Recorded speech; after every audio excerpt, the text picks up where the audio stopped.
Welcome to the Laverne Church of the Brethren's weekly audio message. Here at the Laverne Church of the Brethren, we create a Christian community called by Christ to be inclusive, caring, and peace-minded. We affirm that people of any race, ethnic identity, gender identity, sexual orientation, ability, age, economic status, faith tradition, or life situation are welcome in our congregation.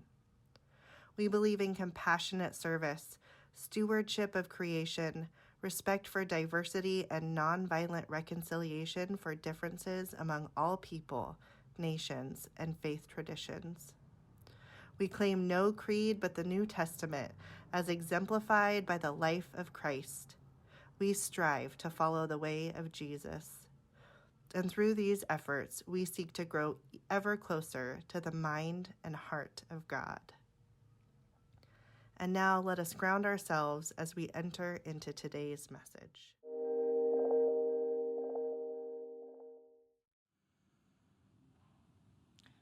A reading from Isaiah, chapter 11, verses 1 through 10. Then a shoot will sprout from the stump of Jesse. From Jesse's roots a branch will blossom.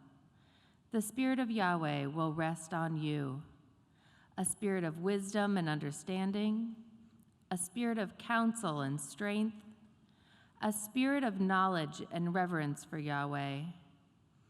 You will delight in obeying Yahweh, and you won't judge by appearances or make decisions by hearsay. You will treat poor people with fairness and will uphold the rights of the landed downtrodden. Justice will be the belt around this your waist. Faithfulness will gird you up. Then the wolf will dwell with the lamb, and the leopard will lie with the young goat. The calf and the lion cub will graze together, and a little child will lead them. The cow will feed with the bear. Their young will lie down together. The lion will eat hay like the ox. The baby will play next to the den of the cobra, and the toddler will dance over the viper's nest. There will be no harm, no destruction, anywhere in my holy mountain. For as water fills the sea, so the land will be filled with the knowledge of Yahweh. On that day, the root of Jesse will serve as a symbol to the peoples of the world. Nations will flock to you, and your home will be a place of honor.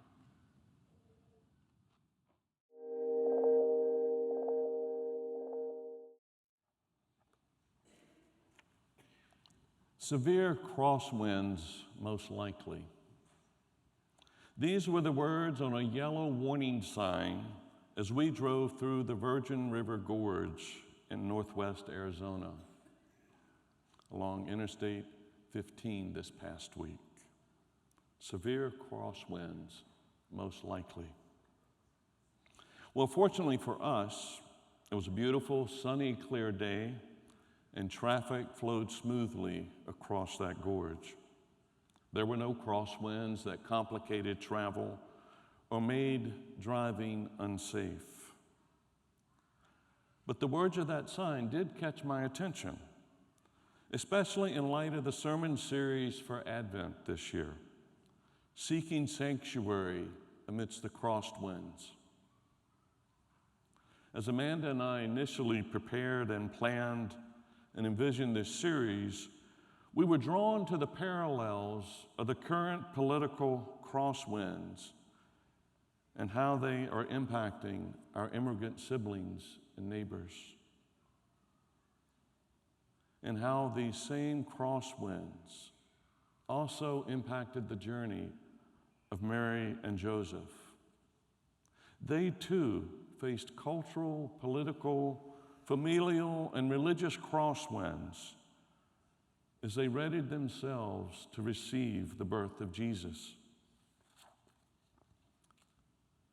These crosswinds also were something they were working against or trying to prepare for as a way of preparing sanctuary for themselves and the infant child. Over the next 4 weeks, worship is going to center around the words of the Advent candles: peace, hope, joy, and love. These images with scriptural passages from the prophet Isaiah will be our guide along this Advent journey. These 4 words will provide the lights that guide us into this season.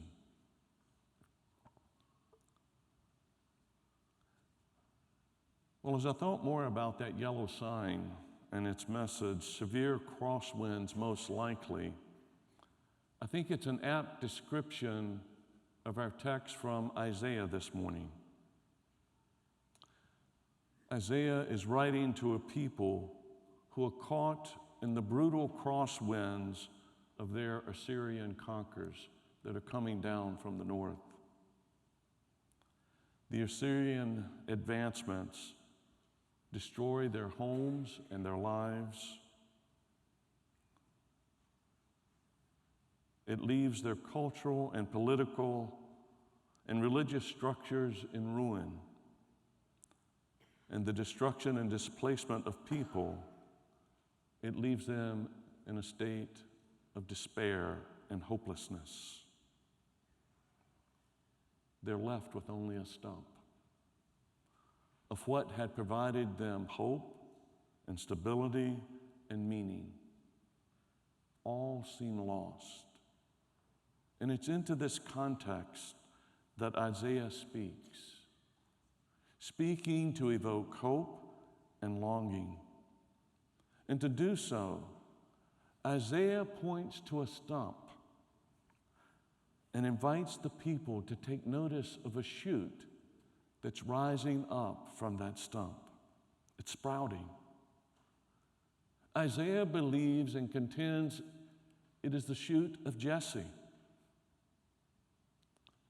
If you remember, Jesse is King David's father, a beloved king whose lineage has now been cut short, cut off by the prevailing crosswinds of the Assyrian presence. But in verse 2, we find words of hope. Isaiah declares that the Spirit of Yahweh, the Lord, will be upon you. This word for spirit can also mean wind. And I'm taking that image, wind, as a new wind is blowing. There's a new crosswind. And it is this image that Isaiah seeks to inspire hope, reminding the people that God is with them and desires to renew them, even in the midst of chaos.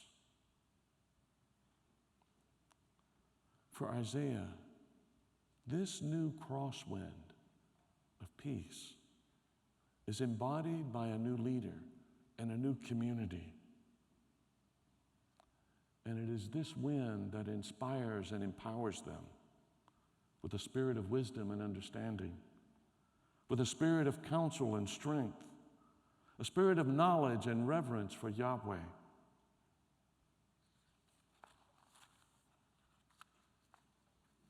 And it won't judge by appearances or make decisions by hearsay. It will treat poor people with fairness and will uphold the rights of the land's downtrodden. Justice will be the belt around its waist. This is the vision of Isaiah. This is a vision of the new leader, one that counters the image of prince and princess as one who bosses you and tells you what to do. Or at least if they do it fairly. But this new crosswind is not one of destruction or fear, but it is guided by peace and justice. And this wind indicates that there's new possibility, whereas the stump indicates foreclosure, the end of a family line. But this wind in Isaiah's mind will blow over the new governance, and it would be marked by wisdom and understanding and power, contrasted with foolishness and obdurance and cowardice. With such leadership, Isaiah envisions a new community in verses 6 through 9 that will sprout forth from the presence of this leadership. In verses 6 to 9 in Isaiah, we know it as a vision of the peaceable kingdom where lifelong enemies dwell together in peace. Now, this may seem like a sprout that's hard to imagine, given the times in which we live, or the things that may be happening in our lives. But Isaiah points us to that stump and identifies a sprout that is emerging. This image became very real for me a few weeks ago. A friend in Maryland sent me a package in the mail, and when I opened it, it contained 4 leaves of a violet plant. Now, I love violets. It was a plant that my grandmother grew, and one that became a part of our household, and one that we had. But due to limited space and the fragility of violets, we didn't bring them. And so a friend broke off leaves, 4 leaves, from one of those plants that was vibrant. And when it arrived, I was encouraged, and I immediately placed the leaves in water. Now, it seems a bit counterintuitive when a leaf is broken from its plant that it lives. Well, 2 of the 4 leaves withered, but 2 remained, and they held their strength. And just last week, I noticed that in the water, roots were growing from the end of the leaves, and I transplanted them, each in its own pot. Those leaves invited me to imagine something that seemed almost inconceivable. Life from a broken leaf, from a stump that had been uprooted, that had been broken off or cut off from the life source. But yet, there was life within. And with water and time, it began to sprout. That's the image that Isaiah is holding up for us, both in the stump of Jesse, but also in the image of the peaceable kingdom. Verses 6 through 9 is depicted by artist Edward Hicks, a 19th century Quaker. And he's painted this scene 100 times, but only 62 of those images have survived and are available. But it makes you wonder, why so many paintings? Why paint the same image again and again? Was Hicks, as an artist, trying to be persistent and getting it right? Is that what you do as an artist? You keep at it?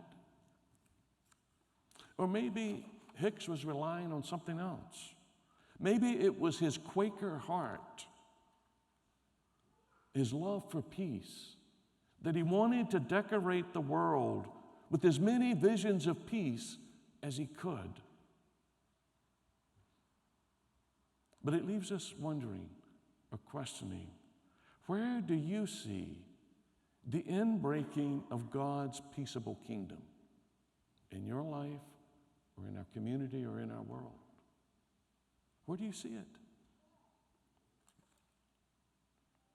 Just a few weeks ago, I think it was happening here in our fellowship hall with the Alternative Fair, where we were raising money for organizations that work at peace in some way. Brethren Disaster Ministries going in after storms, Children's Disaster Services providing support and childcare so families can attend the needs that they need to regroup in their lives. Shop with a Mission was here, offering possibilities of supporting artisans who are struggling to make a living. To me, these are signs of hope breaking forth. Or just last week in our announcements, the interview between Ron and Rena about ICE patrols and what that meant to them individually, but also to this community. It's a sign of peace sprouting. An action focused on nurturing hope within a community of people that have been frightened and targeted and are now disappearing. Signs of peace call for tenacity, determination, and concern for others who are being mistreated. This vision of peace was reflected in the reading of our Advent candle. There's a hush in our hearts as we wait to feel the peace of God envelop us. Striving for peace is no different. It's fierce and loud, and it requires tenacity. Peace is complicated. Peace is a sip of water after the longest night.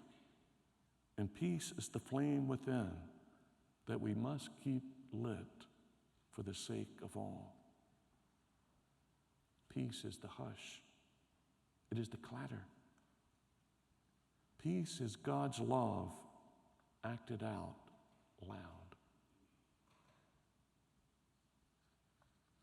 What if we believed in this concept of peace? God's love acted out loud. What would happen? As God's kingdom people, we're called to point to work for, to shout out, and to claim the reign of God's peace in love.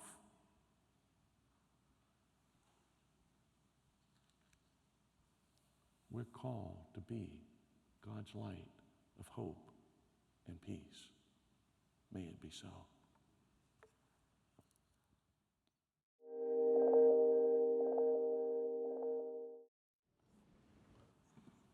Let us go forth from this place, guided by the wind of peace, a wind that can transform our lives and our world. Let us go in peace. We're so glad that you listened to the message today. If you're looking for an open and affirming, peace-loving, and justice-seeking congregation, consider visiting us for in-person worship on Sundays at 9:30 a.m. We'd love to meet you.